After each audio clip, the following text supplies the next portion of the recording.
FEMSA presenta Bote Pronto, un debate sobre la marcha. Desde hace más de 130 años, en FEMSA trabajamos para generar valor económico y social. Buscamos ser el mejor empleador y vecino de las comunidades en donde tenemos presencia.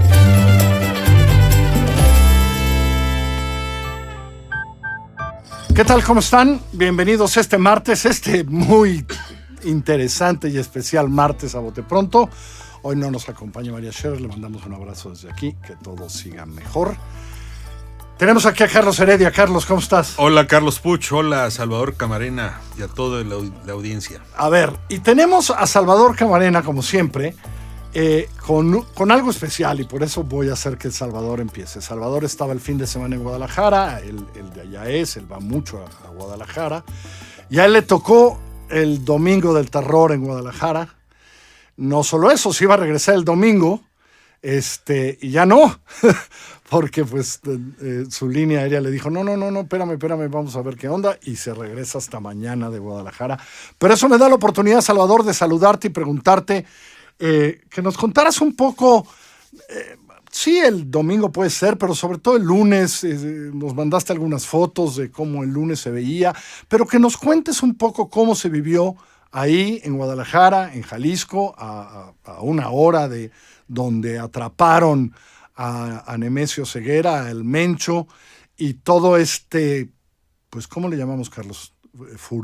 ¿Pánico? Sí. Pánico que surgió. Salvador, ¿cómo estás?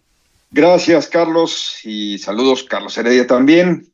A todos, a quienes nos escuchan cada martes, gracias. Estoy bien, muchísimas gracias, y creo que lo primero que hay que destacar es que han sido días complejos, pero en general, en términos poblacionales, de saldo hasta hoy, digamos, hay una mujer fallecida, una civil me refiero, al menos en el registro oficial, pero hasta hoy pues, ha sido una circunstancia terrible, con bajas muy acotadas, insisto, en este recuento preliminar. Entonces, muchísima gente ha tenido problemas de logística y de traslado. Hay mucha gente, creo que por ahí me gustaría empezar. Cuando desde la Ciudad de México a veces decimos, parece que ya se normalizó algo, pues no estamos atendiendo asuntos muy concretos. Hay gente que hoy en la mañana apenas está intentando regresar de donde se encontraba el domingo. Gente que estaba en la costa nayarita, gente que estaba en los altos de Jalisco, gente que estaba en algunos otros destinos, y que evidentemente el operativo para detener, y pues ahora la información es que fallece tras resultar herido en el trayecto a la Ciudad de México Nemesio Ceguera, todo esto desde el domingo. Ese operativo sigue teniendo, a la hora que estamos grabando esto, consecuencias muy específicas en términos de las familias de Jalisco y otras que estaban en Jalisco, que a su vez tienen que regresar a sus lugares de origen, atrapadas. Hay escenas de cuento de García Márquez. Insisto, todo esto para dar un panorama antes de entrar pues, a la gravedad y al reto monumental que sigue para Jalisco y otras partes del país. Una de las escenas quizá más emblemáticas de esta cosa surrealista es, había centenares, se cifra en 1,000, visitantes en el zoológico de Guadalajara, que queda en un extremo hacia el norte de la capital de Jalisco, pues de visita en un domingo, por supuesto, normal, en un domingo además que hacía calorcito. Sé que en la capital de la República hoy hace frío, pero aquí hacía calorcito el domingo, una cosa primaveral adelantada, y de repente cuando empiezan los narcobloqueos, esa gente pues queda resguardada, que bueno, adentro del zoológico, pero también queda atrapada, y durante 24 horas prácticamente no puede salir de ahí, y es pues una circunstancia donde había familias enteras, niños, y en la noche pues una cosa es que en el día haga solecito, pero ya en la noche hace una temperatura muy distinta, pero no tienen agua, pero no tienen alimentos, pero no tienen cobertores. Con los leones, o sea, durmieron con los leones, Salvador. Literalmente durmieron con los leones a la intemperie en una zona que da hacia la barranca de Huentitán, y que por ende el frío puede pegar un poco más. Entonces, Desde esas escenas estaba en Guadalajara programado un medio maratón, que pues a los que iban más rezagados sí les alcanzó a afectar y que fueron desviados.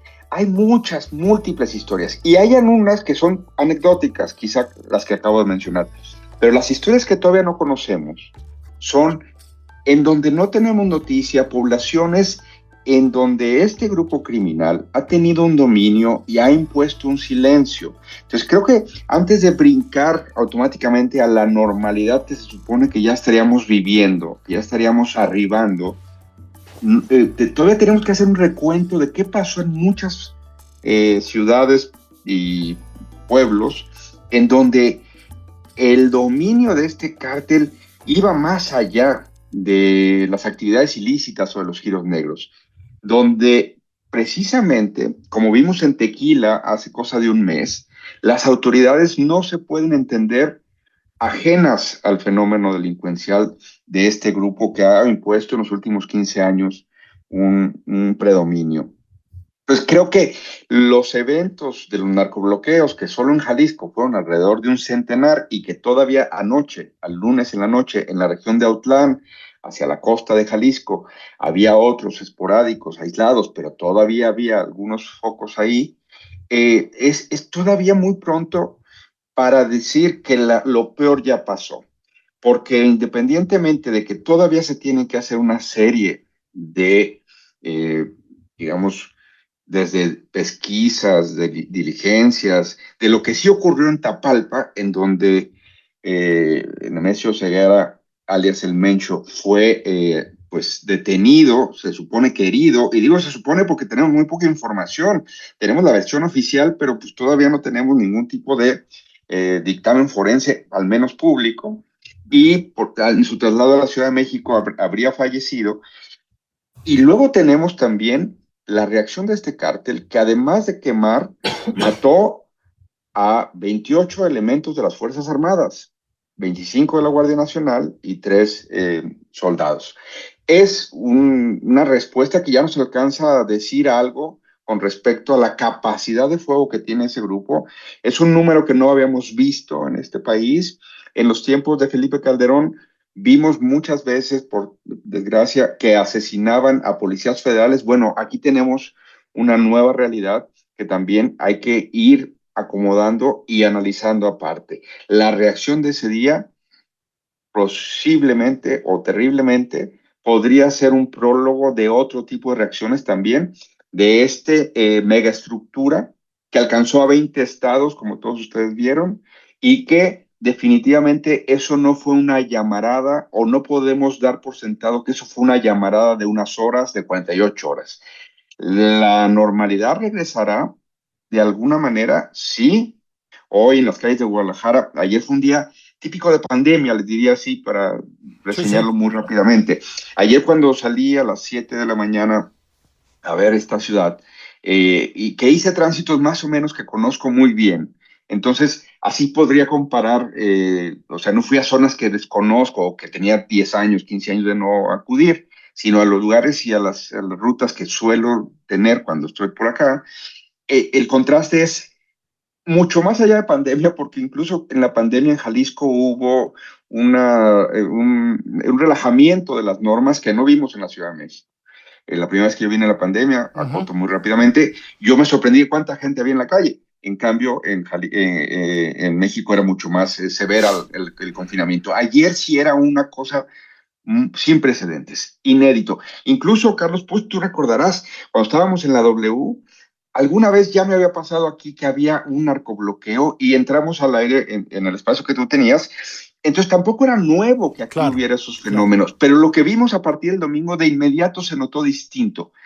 La escala era descomunal, y luego vimos por qué, por las noticias que fue dando la autoridad con respecto al operativo que estaba llevando a cabo en Tapalpa, un lugar muy popular, un lugar de fin de semana, de descanso, pero también de visita de ida y vuelta. O sea, un lugar pues como Cuernavaca, como Tepoztlán, para los que hablan chilangoñol, pero un lugar completamente cercano en términos de logística y de vida comunitaria con respecto a la capital de Jalisco. Sí. Esos panoramas se tienen que se van a seguir acomodando, aunque hoy parece más normal la ciudad, ya salí, ya recorrí, sigue acusando cierto pasmo y cierta reserva, porque lo que sigue continúa siendo una incógnita. ¿Cómo va a retomar el gobierno del Estado y la Federación el control de algo que se suponía que tenía un equilibrio, incluyendo un grupo criminal de ese nivel, y que ahora pues es una oportunidad para el Estado de imponer nuevas condiciones? Carlos Heredia, me parece que esta crónica es increíble de eso en Jalisco, que es donde él vivía, donde estaba, más allá que fuera michoacano, y habrá similares. Pero me parece, dice Salvador Camarena, cuando regresemos a la normalidad. Yo no sé si la normalidad es lo mejor. Sobre todo en estos lugares que Salvador retrató muy bien, en estos pequeñas comunidades, pueblos, que realmente ya eran de él, pues, ¿no? O eran del cártel, ¿no? Que las actividades eran eso. ¿Cómo ves todo, Carlos? Bueno, yo continuando con este gran recuento que hace Salvador, pues yo vuelvo a evocar Teuchitlán, el Rancho Izaguirre. Digamos, la cobertura territorial en pequeños poblados de Jalisco que tiene el cártel de Jalisco Nueva Generación se mostró brutalmente en el episodio del Rancho Izaguirre. Y si nos vamos ya a nivel nacional, pues yo también tengo que hablar de Reynosa, Tamaulipas, de mi estado y de otros 10, 12, 15 estados de la República, en donde desafortunadamente cuando hablamos de volver a la normalidad, pues la normalidad es esa, la normalidad violenta, la normalidad de balaceras, la normalidad de incendios, etcétera, que vamos naturalizando y normalizando. Yo quiero, digamos, compartir con los escuchas de este podcast dos preguntas. La primera es, el general secretario Ricardo Trevilla dijo: ¿qué se demostró con todo eso? La fortaleza del Estado mexicano. Me queda claro que la fortaleza de fuego ahí está y fue empleada contra la delincuencia y pues digamos abatieron, es el verbo que usan, al Mencho y a su círculo inmediato. Pero la pregunta que a mí me queda es, ¿cuál es el objetivo ulterior?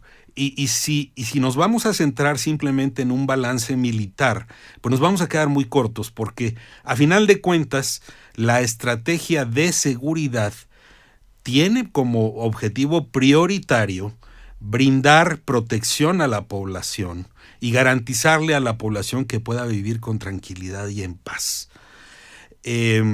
Y bueno, ya hemos discutido cómo no estamos precisamente en una normalidad de tranquilidad y paz.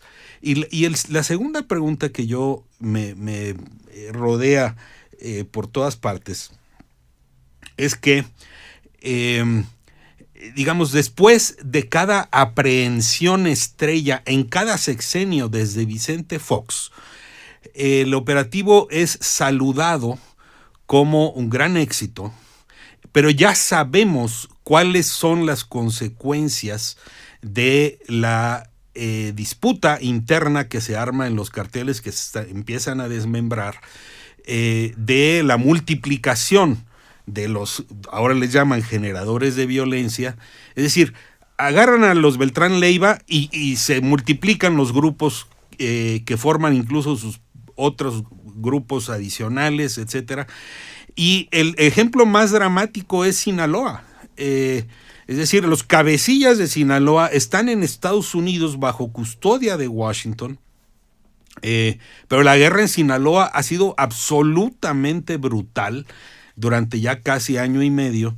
Y la gran pregunta es, yo no estoy diciendo que no debieron haber llevado a cabo el operativo. Creo que el operativo en la parte militar pues se llevó a cabo y cumplió los objetivos militares.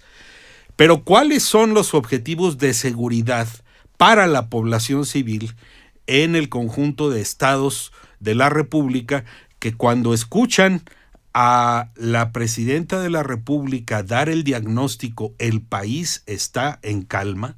Bueno, pues digo, yo tengo aquí en el chat de mis compañeros de prepa, lo que está pasando en Reynosa no es precisamente que esté en calma. Sí, yo lo único que diría, Carlos, es que entiendo que con algo se tienen que llenar las páginas y decir, pero cada una de las grandes aprehensiones ha sido diferente, porque cada cártel es diferente, porque cada organización es diferente.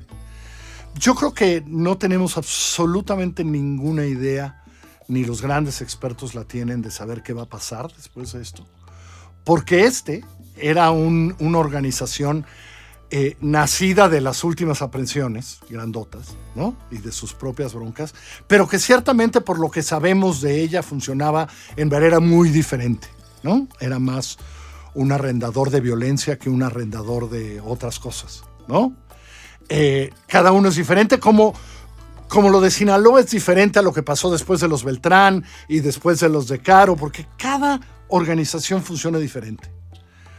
Entonces, primero yo diría, no se repiten las cosas después de que agarran a uno de estos. Pasan cosas, pero en cada una de ellas ha sido diferente, ¿sí?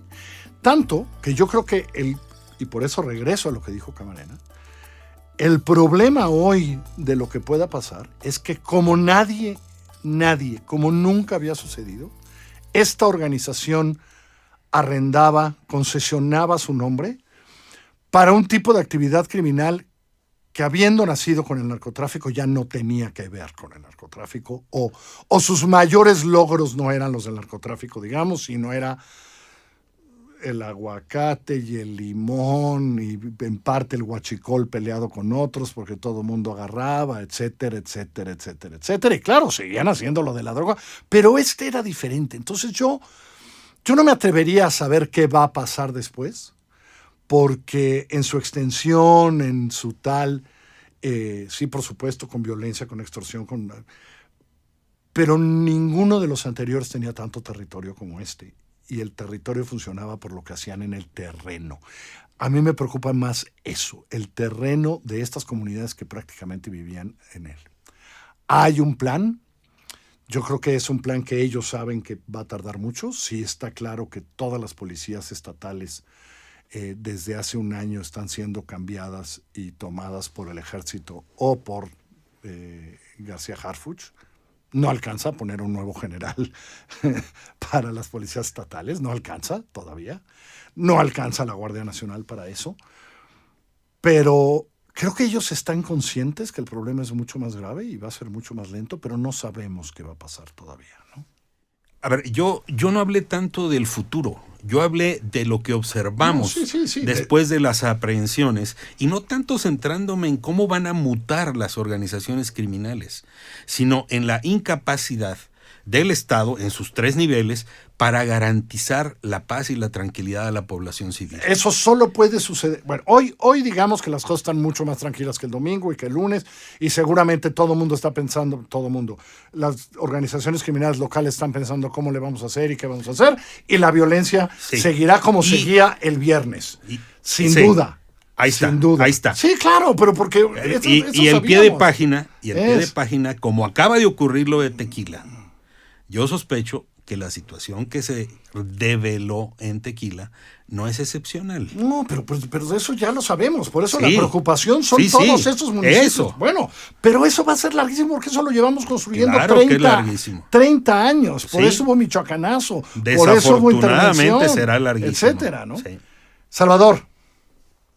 Creo que mientras la constante siga siendo la debilidad institucional, en efecto, cada caída de un capo no es idéntica la situación que se desprende de ese cambio en la jerarquía de una organización criminal, y que a lo largo de los años hemos visto también la metamorfosis de los mercados, del dominio de estos grupos sobre los mercados ilegales o informales, o cómo llenan los espacios que el Estado abandona.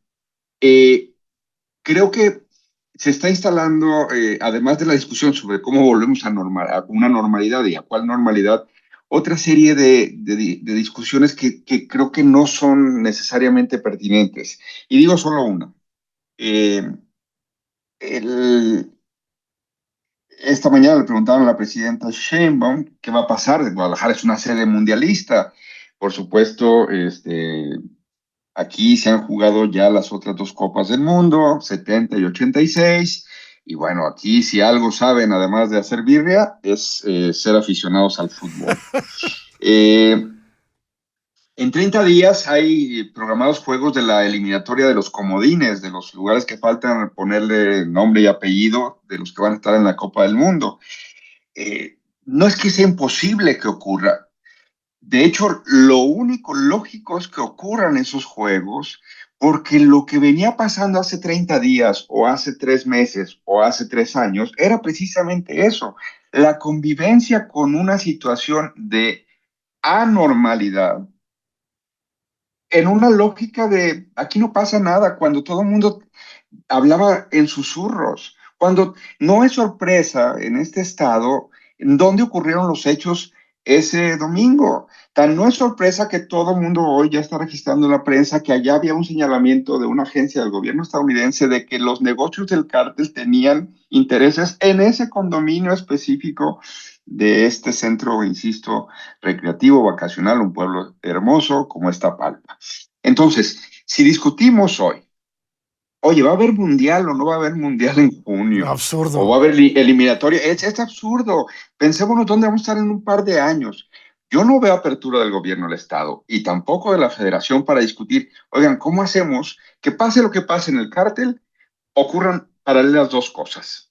Se fortalezca a partir de este golpe la capacidad institucional de municipios, de policías municipales, oigan, acuérdense que aquí al lado, en Mazamitla, también por el sur, es decir, Tapalpa está hacia el sur, en Mazamitla está al lado de ese pueblo donde hubo un fusilamiento, San José, hace un par de años. La realidad en cada poblado nos obliga Claro. a tener un microscopio, no un brochazo. Entonces, ¿cómo hacer para que en 2 años le hubiera esta nueva oportunidad se traduzca en que en 2 años los pueblos como Tequila, ahora muy famoso, y otros, digan, después de eso, no volvió a ser lo mismo. Hubo más seguridad porque la policía era la que la daba, no el cártel que llegó o no el liderazgo que asumió. O sea, esa es la discusión que tenemos que decir al gobernador Pablo Lemos, siéntese y platíquenos qué va a pasar de aquí a que usted se vaya y de que se vaya la presidenta Sheinbaum, que es el mismo periodo el que van a coincidir. Si nos planteamos hoy la gravedad de la situación con respecto a si van a poder venir los coreanos a ver aquí a sus paisanos, de verdad que estamos perdiendo de vista cualquier tipo de perspectiva de algo gravísimo que pasó, pero que abre la posibilidad de la justicia, ese era el segundo punto, de los desaparecidos, de la gente que, porque luego hablamos como si fuéramos guionistas de Netflix y ahora quién va a ganar la cúpula del cártel, y todos en general, es decir, los medios, los críticos, los comentaristas, cuando decimos, oye, se abre la oportunidad para las madres buscadores del rancho Izaguirre, como bien decía Carlos Heredia, de saber qué pasó, ahora que cayó este liderazgo, se abre la posibilidad de que nos digan, si todavía no llega la justicia, por lo menos que vaya llegando la verdad. Si no, si como sociedad no empujamos a que se dé en esta coyuntura esa discusión antes de la prisa que tienen unos por instalar normalidad y otros por saber si va a haber fútbol aquí en 30 días o en 3 meses y medio, entonces estaremos condenados pues precisamente a que se llame como se llame y evolucione o involucione como sea la cosa. En 3 meses o en 3 años tengamos el nuevo problema de los nuevos narcobloqueos. Fíjate, Puch, estaba checando la cifra. Es 2011, la primera vez que hablamos en Radio Nacional de eso, tú y yo. Y entonces, pero tienes razón que eso no, pero que eso no.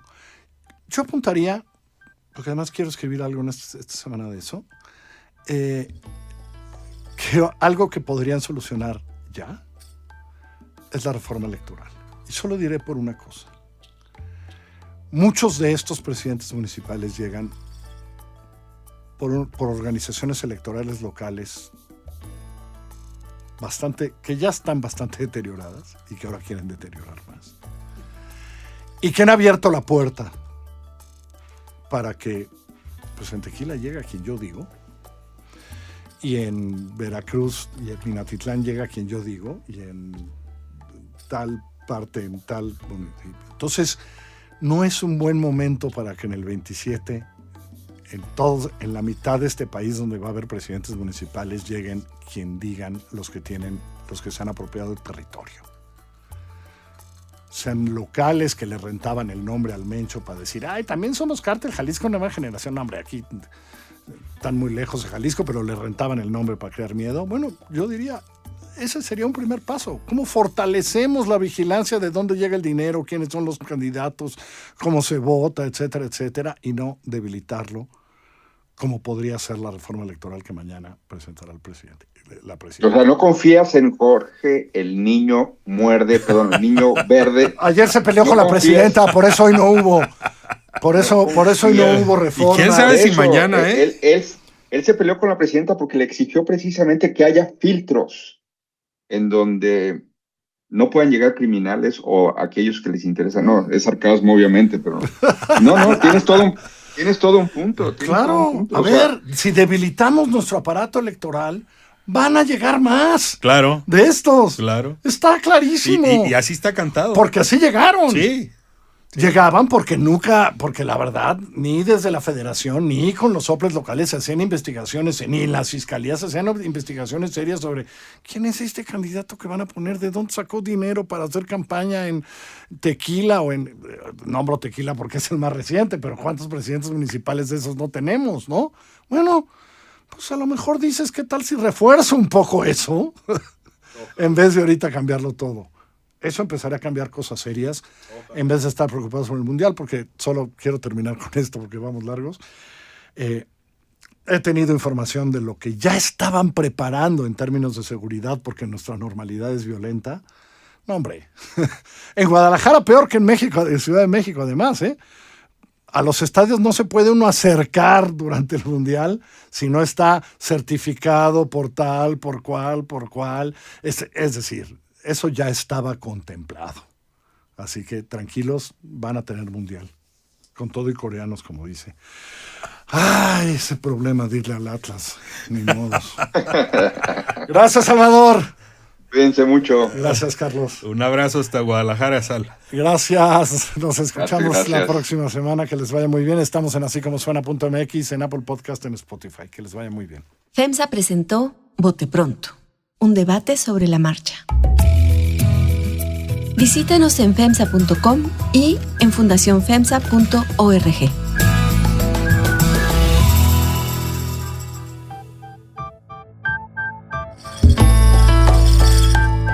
Así como Suena y FEMSA presentaron Vote Pronto, un debate sobre la marcha. La dirección editorial es de María Scherer, la producción ejecutiva de Giselle Ibarra. Yo soy Carlos Puch, quien trabaja con todo este equipo, y le presento cada semana nuestras historias. Estamos en asícomosuena.mx, en Google Podcasts, en iTunes, en Spotify, en Deezer, en Amazon Music o allá donde usted escuche sus podcasts.